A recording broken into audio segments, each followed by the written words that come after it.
All right, thank you all for being here today. I will give the floor first to Dylan to introduce himself for this session on tackling the personal statement.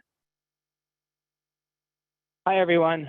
My name is Dylan Eiger. I'm sorry I can't show my video right now, but I am originally from Philadelphia, Pennsylvania. I then spent 11 years at Duke University doing all my undergraduate education and then also an MD and a PhD. I got my PhD in biochemistry. And then I matched up at the Brigham and Women's Hospital and Harvard Medical School, where I'm now completing my residency in internal medicine and then plan on fast tracking into a cardiology fellowship. Awesome. And my name is Emily Zielinski. I am a senior tuner at Elite Medical Prep and have been with the company since about 2019. When I graduated from medical school, I did my undergraduate education at Indiana University and subsequently my medical school education and now orthopedic surgery residency at Indiana University. And I recently matched into a fellowship for spine surgery at the Cleveland Clinic, which will start in 2024 when hopefully all of you guys are starting residency. So, or those of you who are applying this year. So we'll jump into this session on tackling the personal statement, which I agree with what Dr. Godfrey said initially. This is certainly something that usually takes multiple drafts, so it's best to get started early. This is just a reminder that kind of where we're at in the timeline. So as far as, today in July, hopefully those of you who are applying this year have started to work on your personal statement already. If you have not, don't fret. You're in the middle of July. There's still some time, certainly 6 weeks, but it can get hectic quickly with away rotations and audition rotations, sub-internship rotations. So start your personal statement early, start thinking about it. Have a mentor or colleague help edit. We'll kind of talk about each of these steps and then get ready to submit it in August. So as far as kind of the nuts and bolts of the personal statement, there is no official prompt for the personal statement. So some people don't recognize this, but when you log into ERAS and you upload a personal statement, it just tells you these instructions that you have up to 28,000 characters, which is about 4,000 to 7,000 words maximum, depending on the words that you're using. And that can be anywhere from like 7 to 9 pages, double space or single spaced of text. Ultimately, would not recommend that. We'll talk about that. And then you can upload multiple versions. So just like you can have multiple different faculty members upload a letter of recommendation for you, you can upload multiple different versions of personal statements and then attach them to different applications, as Dr. Godfrey alluded to.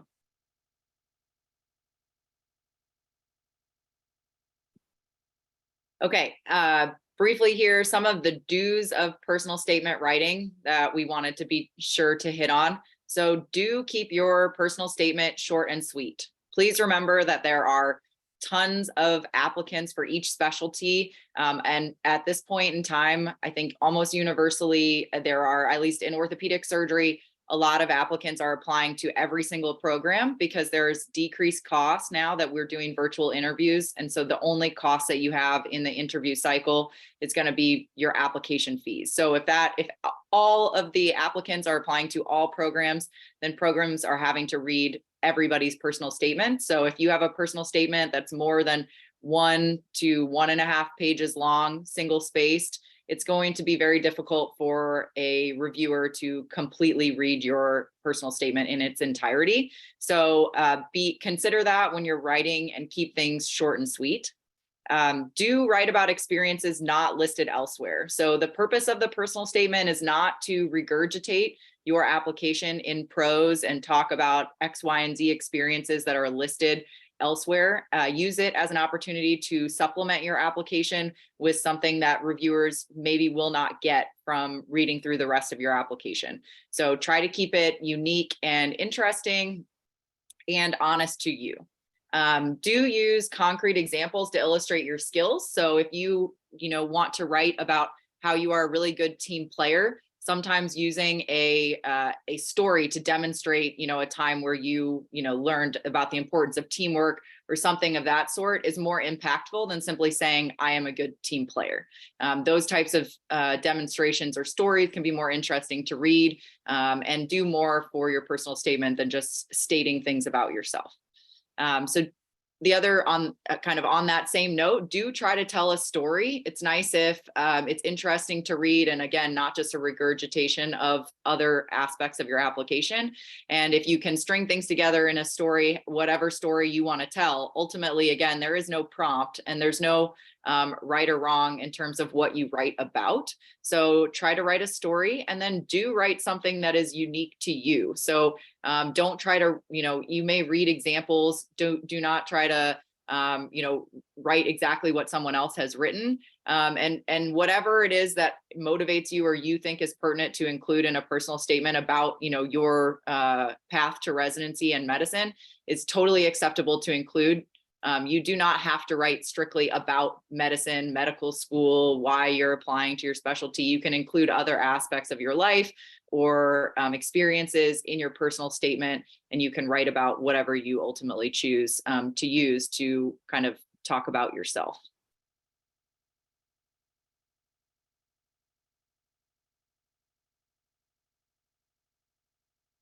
The don'ts of personal statement writing. Okay, so do not regurgitate again the application. This should not be your personal statement should not read, I first went to high school and I dissected a rabbit and I thought that was fascinating. And so then I went to college and I majored in biology. And then now I'm in medical school. And while I was on my rotation, I discovered my passion for orthopedics when I saw a total knee replacement. So that type of a personal statement can be very bland and is very repetitive in terms of just stating the facts that can already be viewed in your application elsewhere. Try not to ramble. This kind of goes back to short and sweet. So make your points and be very specific and intentional with the words that you're using to write your personal statement. Additionally, don't write what you think the reviewers want to hear. So if you think to yourself, well, a residency certainly is going to want a applicant who is a good team player, is very dedicated, and is willing to stay up all hours of the night on a 24-hour call shift. I'm going to write about how I can do that. Don't do that. A way that you could maybe demonstrate some of those features would be talking about, for example, if you have a passion for running and you have a passion for physical fitness and you completed an Ironman or a half marathon or whatever you want to talk about that kind of demonstrates, again, these different skills and features about yourself that you think are relevant to your path in medicine. You can include those, but don't ramble about things that, or tell the reviewers exactly what you think they want to hear. Don't write in generic terms and don't write in hyperbole. So don't be over dramatic or overly enthusiastic with your writing, and try not to make it super bland either. So this is definitely kind of the idea of like the three little bears, make it just right. But ultimately is very important, again, for the kind of ease of which you can read through your application, or ease of which you can read through the personal statement rather. And then, how interesting it is to reviewers and how authentic it is to you and your true self. Don't plagiarize whatever you do. Do not take, no matter how many personal statements you are going to look at to get inspiration or read through, whatever you do, do not copy and paste that into a Word document and then start editing it and trying to make it your own. You're going to have to start fresh with your writing, because you may find that if you copy and paste things and think you're going to use that as inspiration and tailor it to yourself, ultimately that may still show up. There are probably words that you won't completely edit and things like that, and that can get flagged for plagiarism in the ERAS system when you're uploading it. So just definitely don't do that. And lastly, don't try to teach medicine. The reviewers ultimately have been in practice, all of them for the most part. Some people on admissions committees are PhDs, some of them are MDs, depending on kind of the setup of the department that you're applying to. They are all very knowledgeable in their area of expertise, and whatever you are going to say about medicine, ultimately you don't have the same experience to back whatever teaching point you might want to include that you think is interesting. So just don't do it, because it will, unfortunately, you don't have enough credibility at this point in your training to really authentically do that in a very skilled way. Hey, Emily, I'd like to just chime in for a second. I think the most common mistakes that I see when reviewing people's personal statements are the first and last bullet points. A lot of students will just regurgitate their application, and the writing's actually not bad, but it's just boring since we've read it already. And then the last is trying to teach medicine. I think often students think that presenting a very cool or niche medical case is something that the reviewers will want to hear, but like Emily said, often they've probably seen it already. So while it may be exciting for you, it may not be that exciting for them. So just to highlight some of the more common mistakes. We can head on to the next slide if that'd be okay. Absolutely. So in terms of how to actually get started, as it was mentioned before, you just need to go ahead and do it, and you're going to do it making sure you know that this first draft will not be your last. We've presented just a few options of possible prompts to get you started. As Emily mentioned, there's really no topic to the personal statement. It's whatever you want to write about. So some of the things that we commonly want to highlight in your personal statement include how you developed an interest in medicine, why you're applying to this particular specialty, your strengths and weaknesses as a physician. I think it's always pretty insightful when students can recognize their own weaknesses, but then turn it into a positive about how they've improved. Why you will excel as a resident, what you want to get out of residency, and your goals for future practice. Now, we don't want you to explicitly answer these questions. You should not say, I developed an interest in medicine by X, Y, and Z. Rather, you should try and weave these themes into your personal statement, but also tell some story or narrative that's engaging. Because if you were to just answer these questions verbatim, honestly, the reviewers may not be too excited by them, but this is some of the information that you want to convey in that story. Yeah, and absolutely. Just to bounce off of that as well, I want to add that I think in addition, when you take the time to just sit down and start writing, that's when you'll start making your progress. So it can be very daunting. You don't know where to start. Just start writing something down on the page, and recognize too that all of these prompts that we included are ultimately, important. It's an important exercise to think through your answers to each of these questions and develop your own authentic answer too. And that can be a good exercise to prepare you for the virtual interviews down the road as well, because oftentimes, like Dylan said, you don't want to necessarily explicitly write out answers to these questions and put that in your personal statement, but again, use them as themes. But your answers that you do write out as you're drafting your personal statement will probably be helpful when you're getting ready for virtual interviews, because these might be exact questions that you will be asked by an interviewer down the road.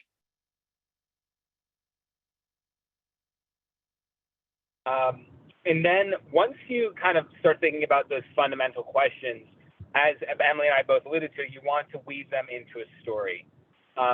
These stories can really range from something that is, a very unique event that happened in your life, honestly, to something that's very commonplace, but you can write it in a way that's exciting.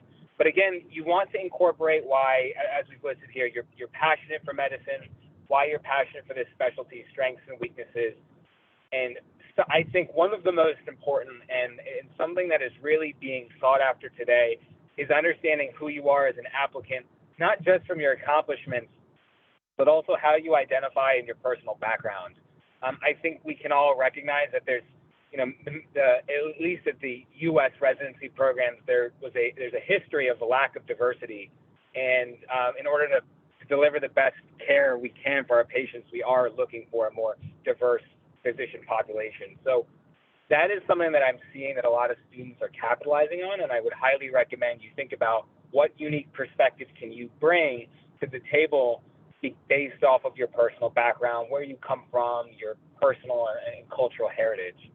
And then once you've got, these answers to these questions, you started to brainstorm a list of stories, bullet point in an outline how you're going to include the ones that are most important to you. Again, you don't need to answer every question or every bullet point we've listed in this PowerPoint, but what we want you to do is start using them to brainstorm some ideas. Once you've thought about them, you can then select, these are the, let's say, 3 to 5 that I really want to highlight in my application.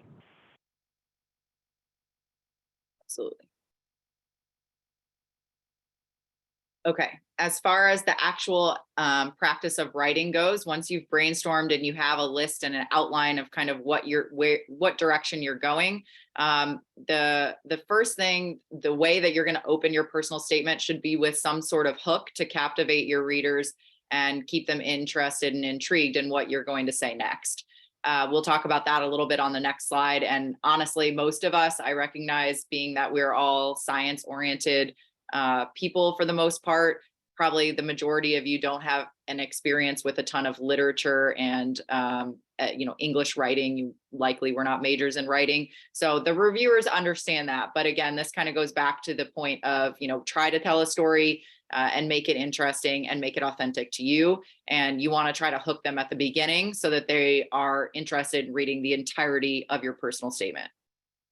And then use your space diligently. Again, don't ramble. You'll have to go through multiple edits to kind of truncate things, but it's best to just start writing and take this personal statement in whatever direction it's naturally flowing. And then you can go back and kind of cut and truncate as needed. Again, complement aspects of your application. If you find that you're writing, just about your undergraduate experience that you've included elsewhere, you may ultimately want to, excise that part of your personal statement later on, but just get the things down on paper. And so you can find a natural flow for it. Try writing multiple different drafts by changing up both the content and changing up the style with which you're writing. So moving things around in your personal statement, putting different stories in and pulling others out, and tying the different themes together in different ways to see what kind of flows the best.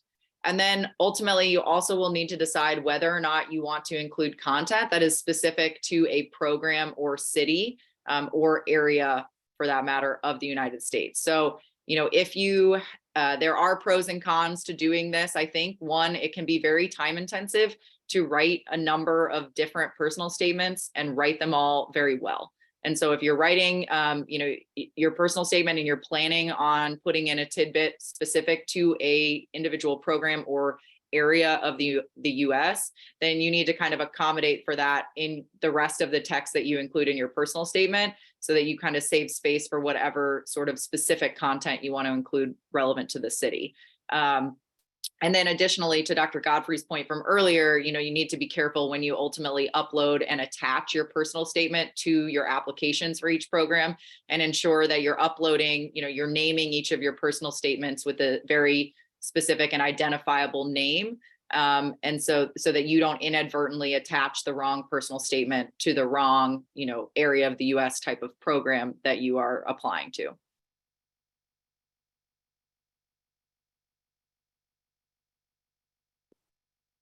Okay, hooks, the good and the not so good. So I think, when we read these, an example of a good hook would be the following: I always had a passion for words, how a single sentence, carefully crafted, could leave a lasting imprint on history. However, that all changed upon entering a tank for the first time during basic training. As opposed to, I chose to pursue a career in internal medicine because I enjoy problem solving, multi-organ system pathology, and providing longitudinal and interdisciplinary medical care. Obviously, the bottom is, those are all great aspects of a candidate applying to internal medicine.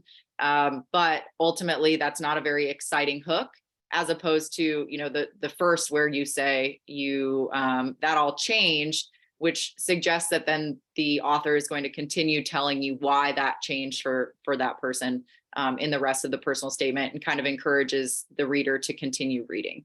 This is very tricky, and again, I know not easily done, but it can be very helpful to edit a few times, and then you'll want to get a couple different perspectives. And sometimes using jokes at the beginning of your personal statement, you have to remember as well that, a joke sometimes seems like a good hook to introduce yourself, but ultimately you're writing things on paper, and that the reviewers are going to have no experience with who you are as a person. They haven't met you, they've not seen your face other than the professional photo that's uploaded. So sometimes humor doesn't come across as well in writing. And so you just need to be a little bit careful with what you're writing and make sure you have a lot of eyes on it. Emily, I can chime in here as well, take this slide. Once you start to develop this draft and multiple others, it's really, really important that you have other people read these drafts. And I'll kind of skip ahead just because I think it's really important. The fifth bullet point where we say, ask colleagues not in medicine. I think that's very, very important, just because even though the majority of people who are going to be reading your personal statement are going to be physicians, some of them actually may not be. And you want to make sure that this essay is approachable by those both in and outside of medicine. I think it's always good to ask family, mentors, professors, people who are current residents as well. The most important thing, though, is when you give them these personal statements, please, please, please emphasize to them that you want their brutal honesty. Sometimes asking family members and friends can be difficult because they don't want to, hurt your feelings or anything if it's not the best draft. But I think it's really important to emphasize to them that you want this to be the best that it can be, and even if they're going to be very critical with their comments, it's going to help you in the long run. And then for those who are international medical graduates and who may not be native English speakers, it's really critical for you to convey proficiency with English. Oftentimes when we read an essay, it's a little bit obvious that we can tell that the person is not a native English speaker. For better or worse, that's something that we start thinking about while we're reading the essay. And in a perfect world, we'd not like to think about that, but sometimes it is difficult for it not to. So if you are not sure or are not super confident about your English proficiency when it comes to writing, it's even more emphasis for you or more reason for you to reach out to someone else to help not only proofread for the content, but also the grammar and the style of your writing. And on that note, with what Dr. Eiger said about asking family and asking friends, the other positive with asking people who know you really well is that they know you very, very well. So they'll be able to tell you if the content that you've included and the way that you're writing is authentic to who you are and what you are ultimately all about in your personal identity. They are going to know you the best. And so they'll be able to give you that, ultimately that good criticism that will help you build a better personal statement. Okay, and then finally, once you've edited your draft probably several different times with multiple other people, and you will finalize your personal statement and accept the edits. Ensure that when you are taking the text from Word, you kind of double check all of your spelling and grammar errors, and then you will upload your draft to ERAS. Be sure to preview how this will look and tinker with the formatting, so that the paragraphs are all entered the way that you want them to, and that the text comes across the way that it was designed in terms of the flow of your personal statement, because you ultimately copy it and it uploads kind of funny sometimes, and so the formatting can get thrown off. So just be sure to preview. And then again, if you make different personal statements, be very cautious with how you're assigning them to the specific programs to ensure that the personal statement that you wrote about attending residency or entering residency in Texas is the one that is being sent to all of the Texas programs and not the New York programs, so that you don't have that slip up. And that is it as far as content. We're right on time. We have a couple of minutes for some of the Q&A, so we'll tackle some of the questions that I know you guys submitted. Hey, Emily, I can bring up some of them to ask you. So someone asked a really great question, which is if they have any red flags on their application, and that could mean a lot of different things, but a common one is if they take time off in between medical school and applying for residency. Is that something that they should be addressing in their personal statement, or should they address it somewhere else? What are your thoughts? I think it's a great question. And I think what ultimately matters is how you address it. So if it is something, ultimately the reviewers are not going to have, you don't have a ton of different spaces to explain any gaps in your education. And so it's best to be I think personally, it's best to be upfront about that. And you want to present some sort of, explanation or story again about sort of, how you've gotten to where you are now. And I think as long as you do it in a very honest way and a very appropriate way, in that if there is any blame to take in terms of a red flag or your involvement in kind of maybe you didn't study as much for your first step exam, and so you failed a step exam, and then you had to go back and take a prep course or something of that sort, and that took time away from your training. I think if you're going to include it, if you're going to place blame on other people when you write your personal statement and say, it was because my medical school didn't prepare me or something like that, for example, I don't know if that's a great example or not, but I think it's important to be very authentic and very honest with how you include things. But ultimately, if you're acknowledging any sort of responsibility in what happened, or why things played out the way they did, I think that can benefit your application, because the reviewers will come to appreciate kind of the work that you've put in to get to where you are and what you've learned through the process. I don't know, Dylan, if you have other thoughts on that, but that's kind of my take on it. Yeah, I completely agree. I think a lot of it comes down to what the quote unquote red flag is. For something as simple as not passing a board exam, like you've mentioned, I think talking about how you overcame that barrier can show progress and character development. If it's something a little bit more serious, sometimes there are disciplinary issues which do come up.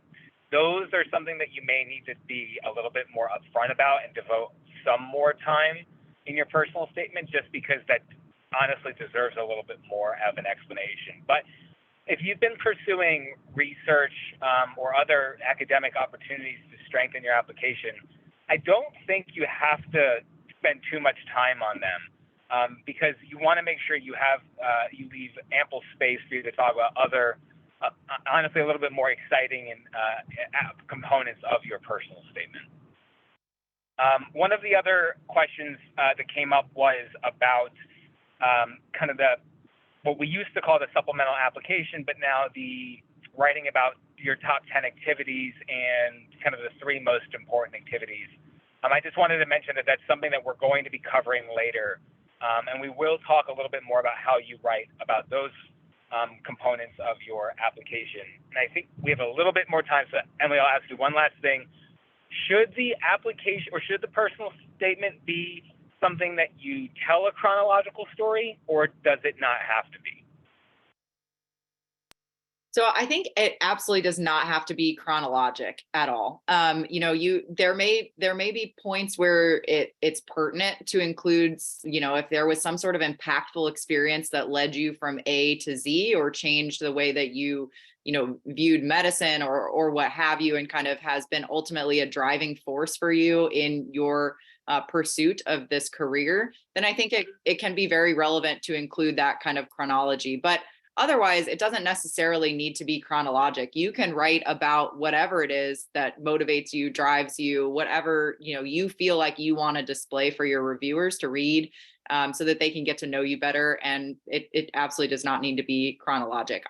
I would say if you're going to add in some sort of chronologic kind of stepwise events, you want to be careful that you're not simply, again, reiterating in a bland or non-descriptive way, how you went from high school to medical school to ultimately applying to residency, so that it is something that's unique and separate and supplemented to the rest of your application. Well, that was excellent. Thank you, Dr. Zielinski. Thank you, Dr. Eiger.